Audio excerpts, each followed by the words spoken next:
एक शादी, एक साजिश और फिर लूट की झूठी कहानी।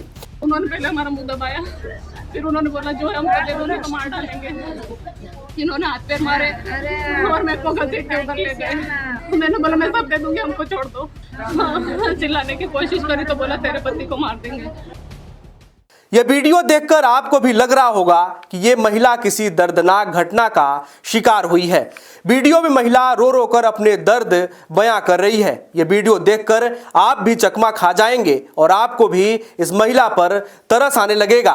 लेकिन इस वीडियो के बाद की कहानी और सच्चाई आपको हैरान कर देगी। वीडियो में दिख रही महिला, जिसकी जिंदगी बाहर से बिल्कुल सामान्य दिखती थी, लेकिन अंदर ही अंदर चल रही थी एक खतरनाक साजिश। यहाँ एक पत्नी ने पहले तो अपने पति की हत्या की साजिश रची, फिर उसी हत्या को छुपाने के लिए ऐसा नाटक किया कि शुरुआती दौर में हर किसी को उस पर भरोसा हो गया। रो रो कर उसने ऐसी कहानी सुनाई कि लगा जैसे वह खुद किसी भयावह हादसे की शिकार है। लेकिन जैसे जैसे पुलिस ने परतें खोली, सच्चाई बिल्कुल उलट निकली और वही पत्नी इस पूरे हत्या की मास्टरमाइंड निकली।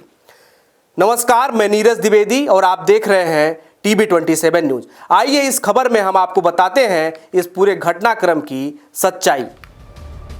रंग ने तोड़ी रिश्तों की मर्यादा, पत्नी ने रची हत्या की साजिश, प्रेमी के साथ मिलकर उठाया खौफनाक कदम। शादी, जिस बंधन को हिंदू धर्म में सबसे पवित्र माना जाता है, जहां दो आत्माएं सिर्फ साथ नहीं चलती बल्कि 7 जन्मों तक एक दूसरे का साथ निभाने का वचन देती हैं। लेकिन आज कई जगहों पर यही पवित्र रिश्ता सिर्फ एक दिखावा बनकर रह गया है। मध्य प्रदेश के धार जिले में शादी जैसे पवित्र रिश्ते को शर्मसार करती एक और दर्दनाक घटना सामने आई है, जिसने रिश्तों पर से भरोसा ही उठा दिया है। एक पत्नी ने अपने प्रेमी के साथ मिलकर अपने पति को मौत के घाट उतार दिया और उसी स्थान पर प्रेमी के साथ शारीरिक संबंध बनाए और इस हत्या को छिपाने के लिए पुलिस और घर वालों के सामने रच दी कई झूठी कहानी। तुम मुझे डिजर्व नहीं करते, तुम मेरे लायक नहीं हो, तुम काले हो और मैं तुमसे सुंदर लड़का डिजर्व करती हूँ। यह कहना है देवकृष्ण की बहन ज्योति का। उसने प्रियंका को लेकर ऐसी पोल खोली कि मामले की पूरी परत अपने आप खुल गई। घटना को लेकर पुलिस को पहले से ही प्रियंका की कहानी में कोई दम नहीं दिख रहा था। तभी प्रियंका की ननद ने पुलिस को जो बताया, उससे पुलिस का शक और भी बढ़ गया, जिसके बाद पुलिस ने प्रियंका से कड़ी पूछताछ की, जिसमें आरोपी पत्नी ने एक के बाद एक सच कबूल कर लिया। ज्योति ने बताया कि इससे पहले भी उसने प्रियंका के अफेयर को पकड़ा था। बस तभी से ज्योति प्रियंका को खटकने लगी थी, जिसके बाद से प्रियंका ने देवकृष्ण की मां और बहन से सारे रिश्ते तोड़ दिए ताकि ये दोनों प्रियंका के रास्ते का कांटा ना बन जाएं। कहती थी कि तुम मेरे को डिजर्व नहीं करते हो, तुम मेरे लायक नहीं हो, तुम काले हो, मेरे को कोई अच्छा सा लड़का डिजर्व करता है, तुम भले मेरे को डिवोर्स दे दो, मैं तुम्हारे साथ खुश नहीं हूँ, तुम मेरे को खुश नहीं रख पा रहे हो, तुम मेरे को घुमाने नहीं ले जाते हो, तुमने मेरी कौन सी ख्वाहिश पूरी करी। इन आंखों से अब पानी तक सूख गया है। अब इन आंखों में आंसू की जगह न्याय की उम्मीद दिखाई दे रही है। ये माँ अब बस अपने बेटे के कातिल को फांसी के तख्ते पर लटकना देखना चाहती है। देवकृष्ण की मां ने बताया कि प्रियंका का व्यवहार शुरू से ही ठीक नहीं था। वो ज्यादा दिन अपने मायके में ही रहती थी। फिर भी समाज के डर से प्रियंका के ससुराल वाले प्रियंका को हर बार ससुराल से वापिस ले आते थे। लेकिन देवकृष्ण के घर वालों को कहा जाता था कि हर बार प्रियंका की गलतियों को माफ करके उसको वापिस ससुराल लाना उसके बच्चों की ही एक दिन जान ले लेगा। हाँ, मेरी बहू नहीं करी। वो हमेशा विवाद करती रहती थी। वहाँ यहाँ कम रहती और मायके में बहुत रहती थी। यहाँ 4 दिन रहती थी, वहाँ 15 दिन रहती थी। यहाँ 4 दिन के लिए आती थी, उसमें भी झगड़ा। वहाँ फ़ोन से भी वो झगड़े में यहाँ से चैन से उसको रहने नहीं देती थी। उसके पहले उसने हाथापाई भी कर ली थी।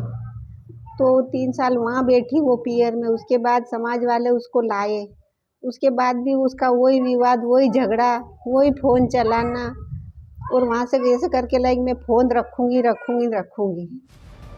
इस घटना ने सबको हैरान कर दिया है। सीधे साधे से दिखने वाले इस परिवार में एक रात में ही ऐसी दुख के पहाड़ गिरे कि हर किसी का कलेजा पसीज गया। देवकृष्ण जो हर किसी को मुस्कुरा कर बात करता था, आज आस पड़ोस के लोगों को भरोसा ही नहीं हो रहा कि अब वो इस दुनिया में नहीं रहे। फिर भी सबके मन में यही सवाल है कि आखिर प्रियंका ने क्यों ऐसा किया, क्यों एक माँ की गोद हमेशा के लिए सूनी कर दी।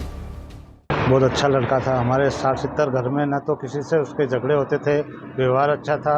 बहुत बुरा हुआ घर वालों के इनके साथ, दुख का पहाड़ टूटा हुआ है और उसके पर ही पूरे घर का सहारा था, जो दुख का पहाड़ टूटा हुआ है परिवार।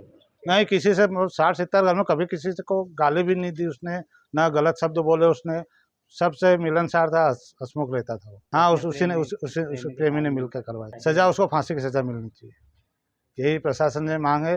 कम से कम उसको फांसी की सजा दी जाए, जो उसकी विधवा माँ को शांति मिल सके। प्रियंका और देवकृष्ण का हुआ था बाल विवाह। गांव के युवक के साथ ही प्रियंका का प्रेम प्रसंग। प्रेमी के साथ मिलकर प्रियंका ने रची साजिश, पति की हत्या को लेकर दी सुपारी।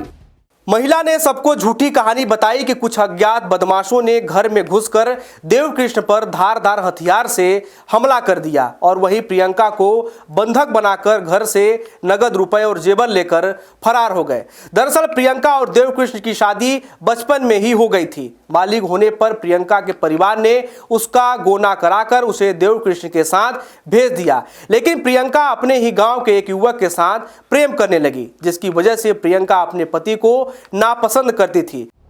पर झूठ की बुनियाद पर बना यह रिश्ता ज्यादा दिनों तक टिक नहीं पाया और महिला ने अपने प्रेमी के साथ मिलकर हत्या की खौफनाक साजिश रच दी। परिवार के मुताबिक प्रियंका और देवकृष्ण के बीच में हमेशा विवाद चलता रहता था और प्रियंका भी ज्यादा समय अपने मायके में ही रहती थी।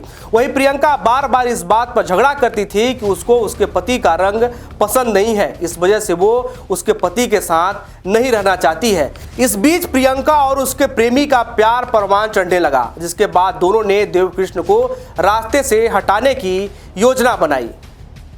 दोनों ने देवकृष्ण की हत्या की दी सुपारी, हत्या को लूट की योजना बताकर किया गुमराह। परिवार और पुलिस को बताई झूठी कहानी। 36 घंटे में पुलिस ने किया खुलासा। थाना राजोद अंतर्गत ग्राम गोंदीखेड़ी चारण से सूचना प्राप्त हुई थी कि देवकृष्ण पुरोहित और उनकी पत्नी प्रियंका पुरोहित अपने घर में रात को सोए थे। दूसरे कमरे में उनकी माता और उनकी बहन थी और अचानक रात में कुछ बदमाशों ने हमला किया और देवकृष्ण के सर पर धारदार हथियार से हमला किया और पत्नी को बंधक बनाकर दूसरे कमरे में छोड़ दिया और कीमती सामान लूट कर ले गए और अस्पताल ले जाते समय देवकृष्ण पुरोहित की मृत्यु हो गई। घटना की सूचना मिलते ही तत्काल पुलिस अधीक्षक एसडीओपी, डॉग स्क्वाड, साइबर की टीम और निकटतम थाने की सभी पुलिस टीमें थी, वो घटनास्थल पर पहुंची, घेराबंदी की गई और साक्ष्य संकलन किया गया और सभी साक्ष्यों का संकलन करने के बाद, प्राथमिक विवेचना करने के बाद और पूछताछ करने के बाद एक नाटकीय घटनाक्रम सामने आया, जिसमें ये पता चला कि ये किसी लूट अथवा डकैती की घटना ना होते हुए आपराधिक षड्यंत्र की घटना हुई और इसमें जो मृतक देवकृष्ण पुरोहित की पत्नी ने अपने प्रेमी कमलेश पुरोहित के साथ मिलकर एक पूर्व नियोजित तरीके से इस पूरी घटना की प्लानिंग करी। धीरे धीरे प्लान बना, हर कदम सोच समझकर उठाया गया, लेकिन कहते हैं ना, सच ज्यादा दिन छुप नहीं सकता। पुलिस ने 36 घंटे के अंदर पूरी कहानी का पता लगाकर दोनों आरोपियों को गिरफ्तार कर लिया है, जबकि तीसरे आरोपी की तलाश जारी है। इस खास खबर में फिलहाल इतना ही। देश दुनिया और अपने आसपास की तमाम खबरों को देखने के लिए देखते रहिए TV 27 न्यूज। नमस्कार।